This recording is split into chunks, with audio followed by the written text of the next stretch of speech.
Flush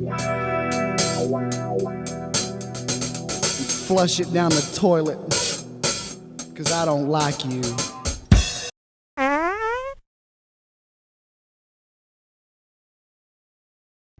face looks like a glazed donut. Good day. Welcome to the Glazed Donut. Yes, again, we are talking about remasters. Didn't think I was going to do it, but I mean, look, man, my remaster obsession is just off the rails and it's never coming back. So we're going to talk remasters again. And, it's not just remasters I've been buying. I mean, there is so many new releases that are unbelievable that I'm probably going to have to do like a mid-year show on at some point. But for now, we're going to talk remasters again, and probably again and again. And, for the record here, this is not a podcast, okay? It's not a podcast. You will never see me sitting at a desk with a webcam, with a fucking microphone in my face, like I'm some kind of expert and I know everything and you should listen to all the insightful things I have to say. No, dude. I am just passing along my excitement from what I hear in the heavies. And you should know about the heavies by now. I talk only about the heavies, pretty much. But if you want to know more about these heavies headphones, my last show that I did was about these. So you can go see what I have to say about heavies headphones. But basically, I'm just passing along my excitement. And I should say this too, while I'm thinking about it.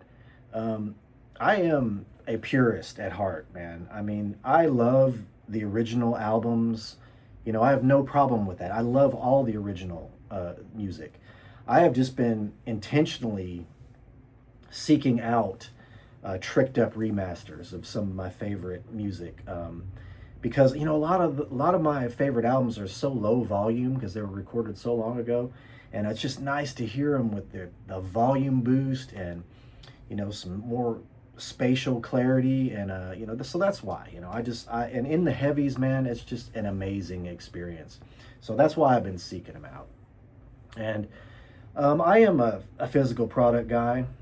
You know that. I'm Gen X, man. I come from a time when that's all you had, and I've loved it ever since. I've loved it then. I love it now. And I know storage can be a problem, especially when you're putting together this monster collection that I've been putting together. I get it. Fortunately, I have a room where I can put it all out. It's accessible. I can display it. It's all right there. And, I've got room to expand. I got a room to do it in. So I'm just going to keep on doing it. Because, an album to me is like, it's more than just the music. I mean, it's the cover, the artwork, the liner notes, the lyrics, all the whatever that they put in there, man. It's a piece of art. The whole thing is a piece of art. It's just, I just love it, man. I think that's the way it's meant to be consumed, in my opinion. So I have had to start like a fund. I've started a fund that I pay into so I can buy music, basically. And I just look at it like an investment into my mental health, because that's basically what it is. Music is medicine for me, and marijuana. So, marijuana and music, that's medicine for me. So I just look at it as an investment.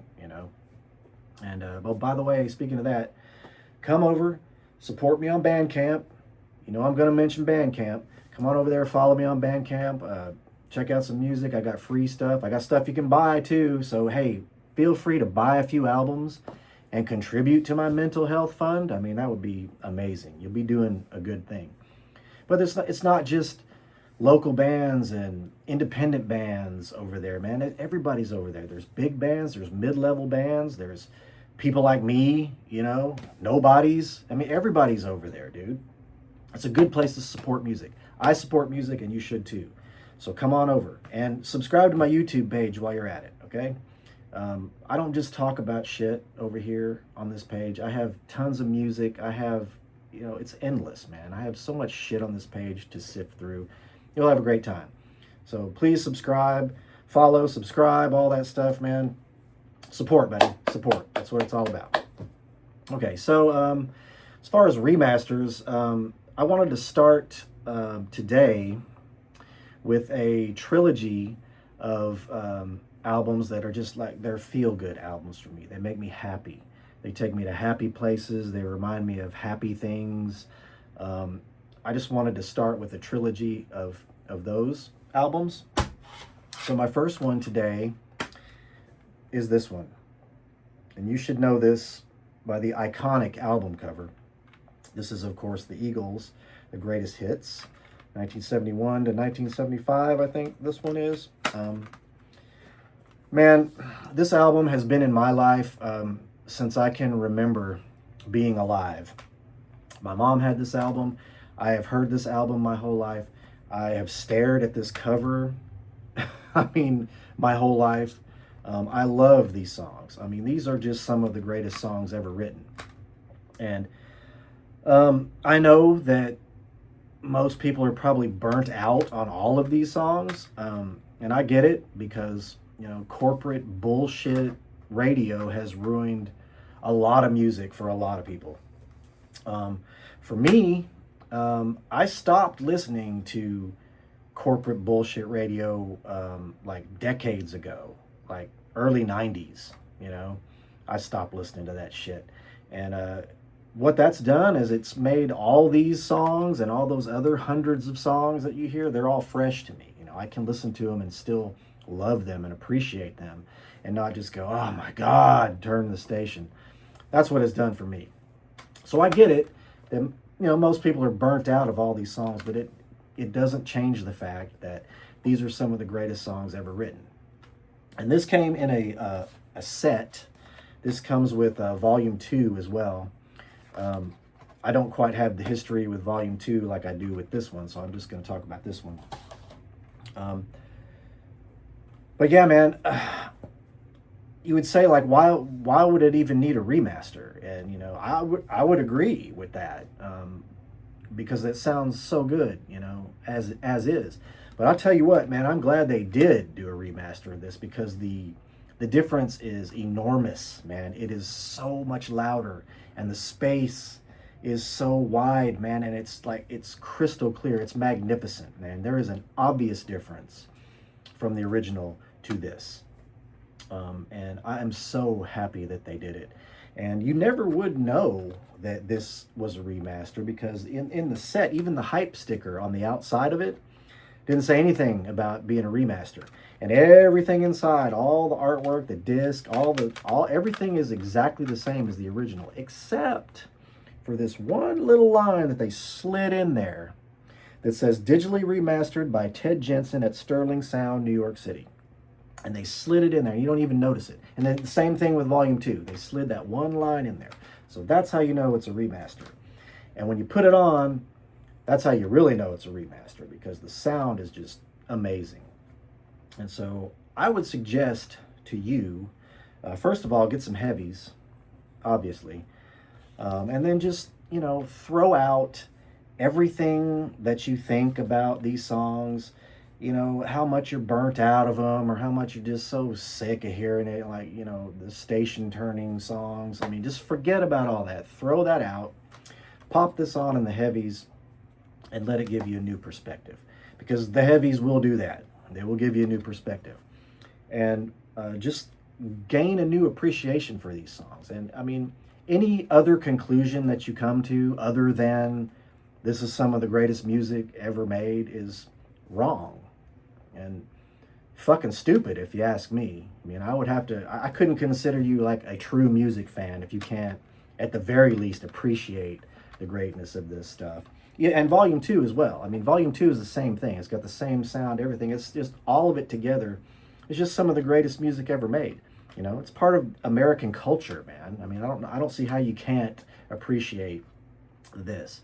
But it is near and dear to my heart, because I have been exposed to this album since birth, basically. And I love this. It makes me happy. It takes me happy places. And I was so thrilled that this remaster it sounded so awesome. You know, I was so freaking happy about that. So there you go. That's number 1 of my trilogy here. The second one is another greatest hits, and that is this one, Cheap Trick, greatest hits. Man, I got this cassette in 91 and I love it. I love this collection of songs. I think it's just the perfect Cheap Trick, bubble. I don't know what to call it, but it's perfect, dude. I didn't know there was a remaster of this, but come to find out there is, and they added a song. This album used to start with the Magical Mystery Tour cover, and now it starts with Clock Strikes 10 from Budokan. And Magical Mystery Tour is the last song on the album, so the order is kind of tricked up a little bit with the first and last songs. But man, let me tell you about this remaster, dude.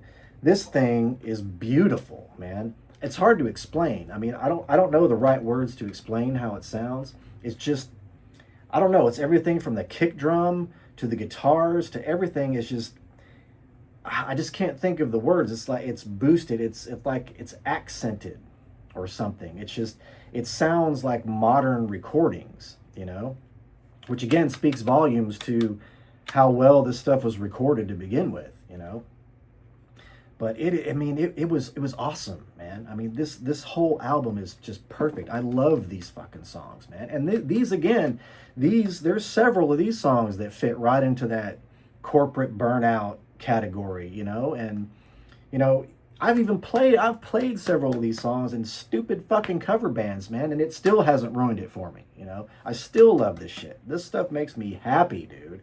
She's Tight. Man, that might be my favorite Cheap Trick song ever. Why not, right? I mean, you can pick any of them, but She's Tight, that's probably my favorite Cheap Trick song. And this is just a great collection, man. And if you can get this remaster, man, it is worth it. Just look for that, whatever that is, that Japanese black strip right there. I forget the year that this is, actually, but it is a remaster. Just look for that black strip right there with the writing on it. Well worth it, man. Well worth it. All right. Next in my trilogy of Happy Place albums is this one right here. REO Speedwagon, High Infidelity. Man, had this vinyl, 1981. Dude, I love this album. You talk about taking me to happy places, man. This is the 30th anniversary edition. This one comes with another disc that is the demos of all the songs, which is pretty fun listen. Some of them are pretty cool. Some of them I'm glad that they changed. But can we talk about Gary Richrath for a minute? Rest in peace. That dude, I mean, he falls into that category of the underappreciated, underrated, forgotten guitar players. That dude, he's such a tasty player, man. He has got the coolest solos, short little kick-ass solos, man. And I mean, he might be the king of the power chord, dude. Like the open ringing power chord and the pick slide too. I mean, maybe him and Tom Scholz of Boston are the kings of the open power chord and the pick slide. I mean, maybe Tom Scholz, I'll give him the edge on the pick slide, and they both had one thing in common, the Les Paul. So, something to be said about that. But, man, just, Keep On Loving You, man. Just that gin. Man, that is so heavy and badass, I can never get sick of that, dude. And again, there's several songs on here that are in that burnout, radio category. But this album, it reminds me a lot of like Journey Infinity, where the hits on here are huge, and then the lesser known songs on here are all badass, and it sounds great. I mean, it's not dramatically different from the regular CD. It is different. It is louder, and it does have a bit of a boost to it. It's not major though, but it is definitely an upgrade in clarity and in volume a little bit. And man, this girl right here, man, I loved her. Man, I was obsessed with this girl, man. Tamara Park. is her name, I think. Boy, she made my 11-year-old pants go crazy. I'll tell you that. And I don't really see anything wrong with her now. I loved this girl. And I love this album, man. This is a great pickup. The demos are fun to listen to. Man, dude, I mean, not a bad song on here, dude. It's a feel-good album. It's just, like I said, man, it takes me to happy places. It makes me happy. It makes me think of happy times and happy things. Definitely worth picking up, man. All right. Ooh, you feeling good yet? You feeling happy? How you going to follow that up, Chris? How you going to follow up REO Speedwagon? How about this? Slayer, Rain in Blood, the expanded edition. Whew, man. This has a couple bonus tracks on it. But this is, man, I'll tell you, dude. If this remaster shows anything, it shows how raw that this album is, man. It just emphasizes how raw that this album is. Oh my God, man. And Tom Araya, can we talk about his vocals, man? Heavy as shit, dude. I mean, give me Tom Araya over any and all of that fucking Cookie Monster, indecipherable, grunting, growling bullshit of today. Oh my God, dude. Give me Tom Araya over all of that. That fucking growling shit, man. It's like, it reminds me of the fucking Muppet Show. I mean, if that's your thing, cool, dude. That's your thing. It reminds me of the fucking Muppet Show. Like, who was that Muppet? That big ogre-looking dude. Like that looks like Bigfoot or something. They got the big ass orange nose, That's what that goes through my mind every time I hear any of that freaking shit, dude. That's what I see in my head. Give me Angel of Death over all of it. All of it. Angel of Death is heavier than all of that gimmick bullshit, man. I mean, dude, like the satanic thing, okay, it never was a selling point for me. I don't really give a shit. I always think that stuff's humorous, to be honest with you. But talk about, you don't have to tune down. You want proof that you don't have to tune down to Z flat -5 to be heavy, or that you can have actual tone in your voice to be heavy? Well, there it is. Right there. And the expanded edition has 2 bonus tracks. It has, let's see, what is it? Aggressive Perfector. And then it has a remix of Criminally Insane, which, they tried to make it like really drum and bass heavy. And it is. But, the guitars, the aggressiveness of the guitars and the vocals are lost in it. So just give me the regular for that one, for the whole thing. And geez, man, you talk about 30 minutes of just brutality. I mean, greatest thrash album of all time? I mean, I'm not going to argue that it's not.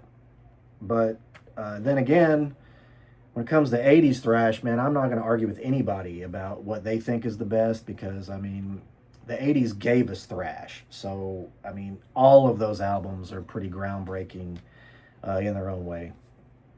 So, I don't know. But this certainly will have to be at the top of the conversation, I would think.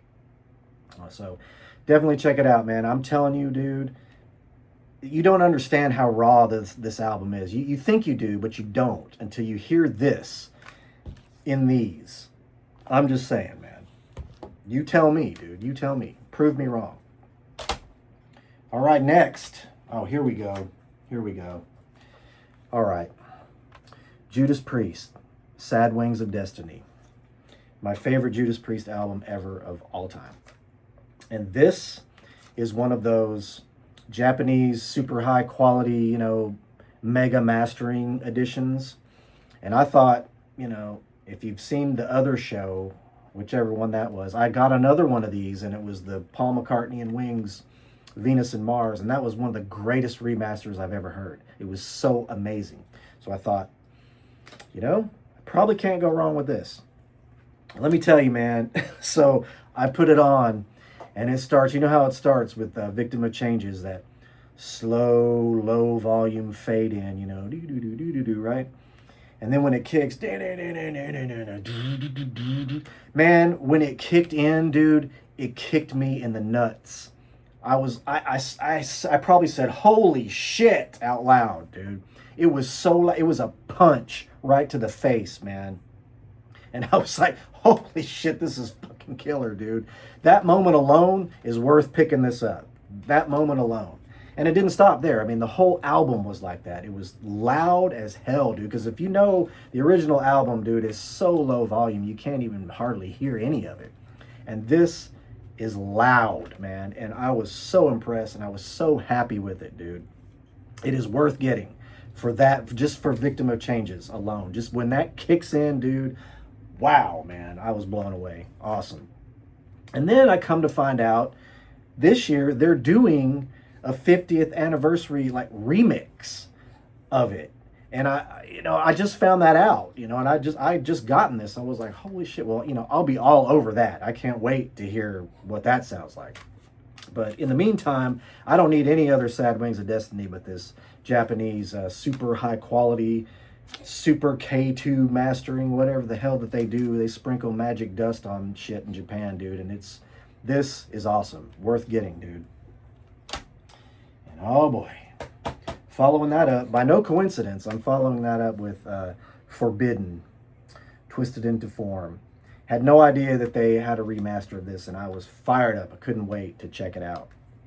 And I'll say, okay, it's probably one of the less dramatic remasters that I've heard. I mean, there is definitely more separation and clarity in the guitars, because the guitars get a little jumbled because there's so much shit going on, because it's thrash, There's so much going on, and these guitar players are so killer.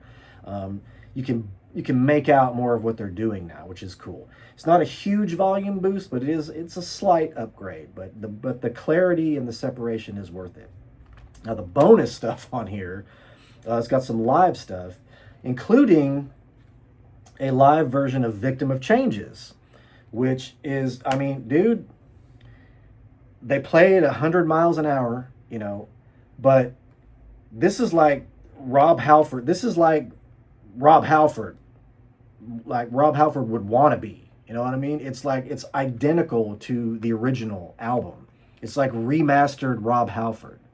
It's unbelievable how much he sounds like Rob Halford, man. It's unreal, dude. It's worth checking out. Check it out on YouTube, man. Just go check it out. It'll blow your mind, dude. And it is fast. I mean, it is really, really fast. They're a thrash band, so everything's 100 miles an hour. But, man, it doesn't matter, because the dude is a Rob Halford clone, like a prime time early Rob Halford clone, dude. You will love it. But Twisted into Form, if you've never heard Forbidden, this is the second album. Check this out. Get this first. And get the remaster too, and check out the live shit, because they play some first album stuff on the live stuff. And but for Victim of Changes alone, dude, this is worth it. Whew. All right, so now can we talk about a masterpiece? Jellyfish, Spilt Milk. If you know Jellyfish, then you know what this is. If you don't know Jellyfish, very short-lived band, 2 albums, way ahead of their time. Songwriting geniuses, masters of music. Their first album is called Belly Button. They also have a remastered edition that's the same layout as this. It's the remastered album, and then there's demos and live stuff. The Belly Button one is hard to find, man. And it's expensive, dude. And this one is easy to come by. Belly Button is greatness too. It's got genius greatness songs on it. But this is a masterpiece. There is just no argument about that. This is a perfect album, start to finish. There is no filler on this album, man. And the remaster is brilliant. It's brilliant. I mean, crank this up in the heavies and experience this like you have never experienced it before. wonderful. You'd think it would be the other way around. You'd think this would be the hard one to find because this is the big one, you know, and Belly Button would be easy to get, but Belly Button's tough to get, man. And I'm gonna just keep my eye out for it. You know, I'm gonna try to get it because this is a really cool package they have, man. The only thing that I didn't like about this is they got it broken up. Like the remastered album is on disc 1, and then on disc 1 it also starts with the demos and the live stuff, which continues on disc 2. But I put it in there in the computer as, you know, I put all the demos and stuff in one, and I left the remastered by itself. But if you're a fan of Jellyfish, man, you can't go wrong with the remaster, man. I can't recommend it highly enough. If you've never heard Jellyfish, pick this up. Jellyfish Spilt Milk. If you can't find the remaster, just get the regular album. But if you can get the remaster, get it. Genius, pure genius. And okay, next, you know, I talked about this one on a show. I think it was my best of show. I kind of glossed over it, but it's the Queen 1 rebuild, as Sir Brian May would say, a rebuild. This is unbelievable, and in honor of the Queen 2 rebuild coming out, which I do have ordered. I ordered it from the Queen store, so I'm probably not going to get it till May. But I ordered the whole box, the big, deluxe, gigantic box set, because he's been teasing that since last year, and Queen 2 is my favorite Queen album ever. And Queen 1, it had been a long time since I listened to this all the way through. And by the way, the rebuild of this is immaculate, man. It is, I mean, thank you, Brian May, Sir Brian May, for all the love and time that you put into redoing this, because it's just amazing. I'm so thankful to have something like this. I mean, Brian May is a genius. I mean, he's an astrophysicist, you know. He's a musical genius. I mean, he's an advocate for animals and animal rights, and protecting animals. I mean, he might be the greatest human being on earth, man. I mean, he's the greatest dude ever. And he has put so much love into this, and especially the Queen 2. If you've watched any of that, check out some of the unboxing for that, and some of the stuff that he did for that. Man, dude, I am so looking forward to that. I cannot wait to hear Queen 2. Because Queen 1 and Queen 2, there's nothing like it. In the entire Queen catalog, there's nothing like Queen 1 and Queen 2. Like this, dude, having listened to this recently, again, like all the way through a few times, man, what a crazy, unique album for a debut. I mean, I've never heard anything quite like this, you know? And you tend to forget that it's like their first album, you know? And how you follow this up? Well, with the greatest album Queen ever made, Queen 2, right? But there is nothing like Queen 1 and Queen 2. And I just wanted to re-emphasize that this is amazing.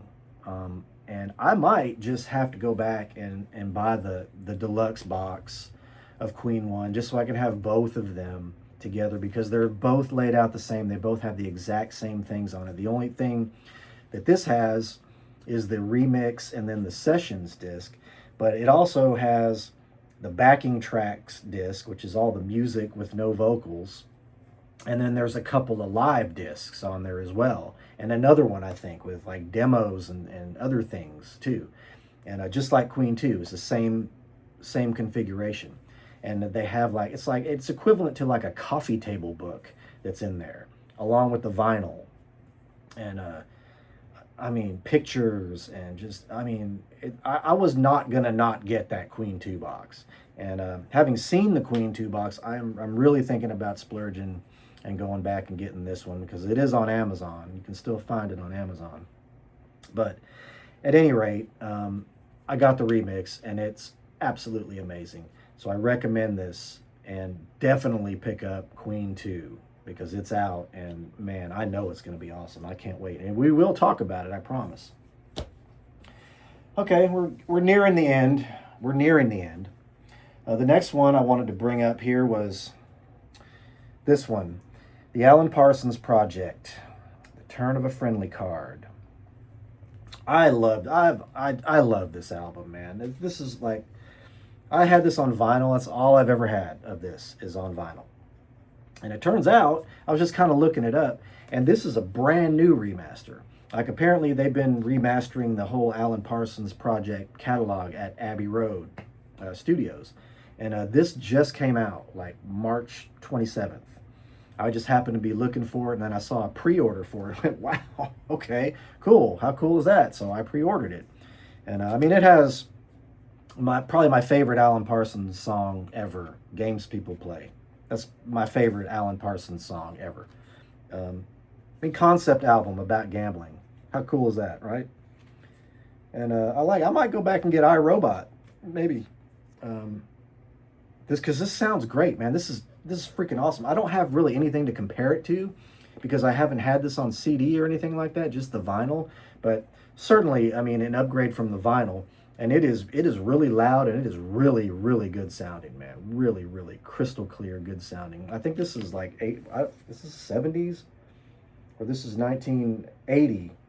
1980. So, you know, it's on the cusp of the 70s, so it's still got the 70s feel to it. Definitely sounds more 70s than 80s, but check out this album if you've never heard it before, man. It's really good, man. It's a really, really good album, and I've always loved it. Awesome remaster. All right, so we're coming down to it here. Got the last couple, but first, I want to do an honorable mention. I have never been into this band, Death. Not ever. Never got into them. So I have no knowledge of a lot of this, but I did check out this album on YouTube, and I loved it, man. Called Human. It's Death Human, and this is a reissue and a remaster.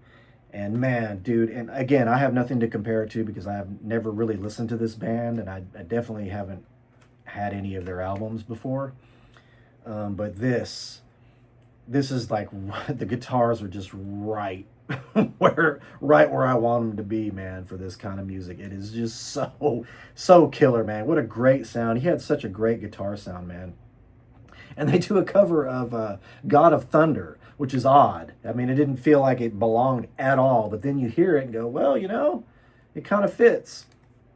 So this was I just wanted to mention this. You know, I don't really have any knowledge of this band very much, other than what I saw on that Hulu show about him, Chuck. But anyway, Death Human, man, is a kick-ass sounding metal album in the heavies. Heavy as fuck, dude. The guitars are so badass, and I love it, man. It just reminds me of that 80s guitar sound, you know, that 80s thrash metal freaking guitar sound, dude. It's just killer.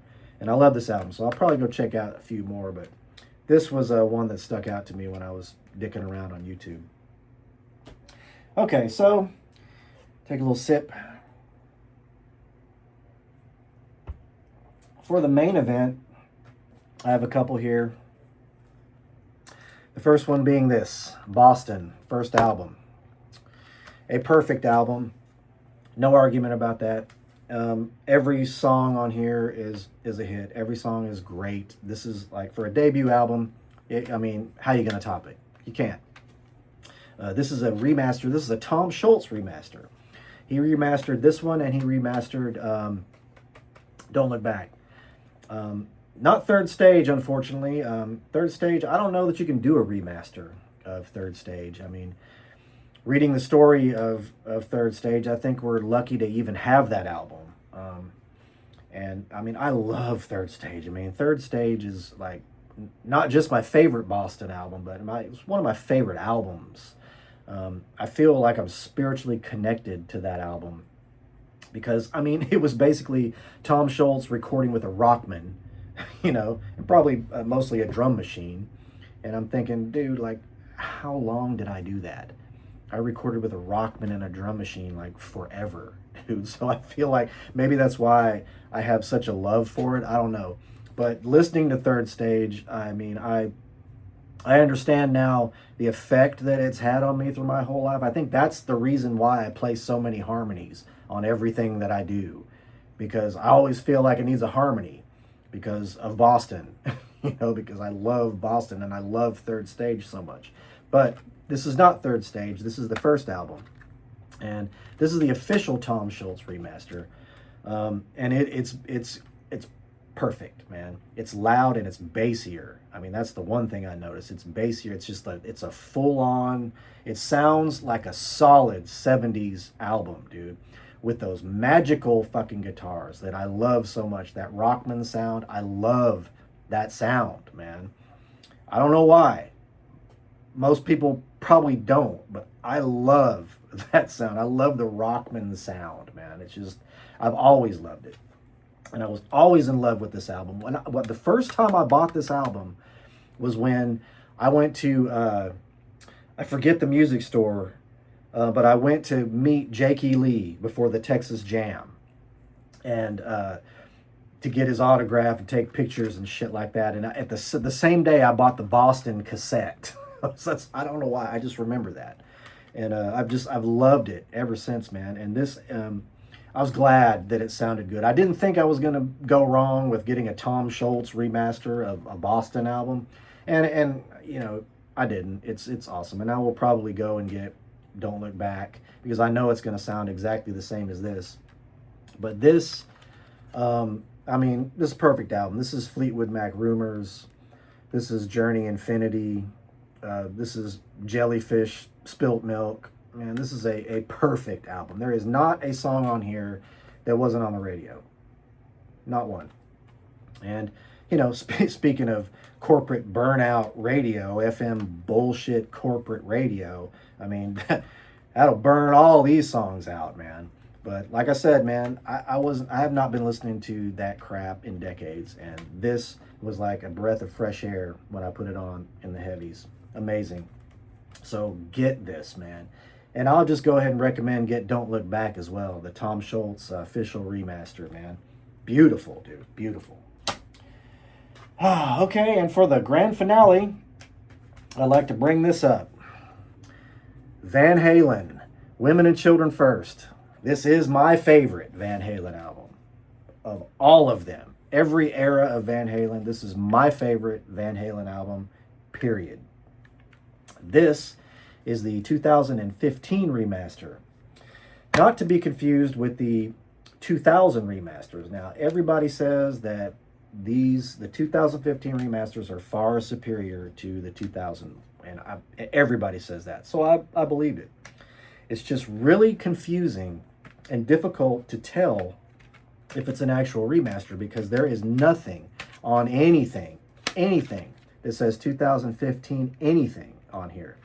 And the reason is, apparently, from what I was reading, was that it was up until like 2018 or so, like the only thing that told you it was a remaster was the hype sticker on the outside. And then after that, they changed their logo, Warner Brothers did, from the little Warner Brothers shield that it used to be to this logo that says Warner Records. They changed it to that. So if you have this that says Warner Records, this is the 2015 remaster. So it was confusing me because I got this and then I was trying to compare it to the original one and I'm like, well, it's the same, but it's not the same because it does have the Warner Brothers shield on the original one. But anyway, yes, this is an improvement. This is an upgrade. This is the greatest Van Halen album ever. There is no better start to a freaking Van Halen album than And the Cradle Will Rock. There is no better start to any Van Halen record than that. No, there's no. You're never, ever going to convince me any other way. I dig Fair Warning. I dig them all, but this is mine right here. This is mine. And it sounds badass, dude. It is like, how the early Van Halens are separated, left and right, basically anyway, with the extra guitar over here. Well, man, somehow it sounds fuller. Somehow it doesn't sound so left-right, it sounds like a full room. This is definitely one of those albums where it sounds like you're just standing in the garage and listening to them play around you. This is awesome, dude. And I'm probably gonna get Fair Warning and Diver Down maybe. I don't know. Diver Down is pretty much a cover album, but I liked it anyway. I liked all those, every single one of them. But this one, Women and Children First, my favorite Van Halen, 2015 remaster. Don't even bother with the 2000s apparently, because those are the ones that say remasters on the spine here. Don't bother with those from what I've read, man. Just go with the 2015 ones are the actual upgrade. Unless you want to spend $200 and get one of those super audiophile SACD mega mix what's the point? Because I'm listening to this stuff in the heavies, okay? And in the heavies, this is badass, okay? That's all you need. So 2015 remaster, Van Halen, Women and Children First. And that is going to wrap up this episode. And there will be another, I'm just going to tell you. I mean, I've got another stack, probably another 2 stacks like this. And they're all worth talking about. And you can bet your ass when I get that Queen 2 box set, we are going to talk about that. I'm not going to unbox it and do all that shit. If you want to see that, go watch Brian May's unboxing video. That'll get you fired up. We're going to talk about the music when I get that bad boy. So until next time, thanks for hanging out on the Glazed Donut. And please go support me. Subscribe to my YouTube page. Go support me on Bandcamp. And please buy something and contribute to my mental health fund, because, man, there's so many more things I want to get, dude. And I need some funds, bro. I mean, I'm going to go broke buying music. But that's okay. That's okay. At least I'll be peaceful. So until next time, peace out, hippies. My face looks like a glazed donut.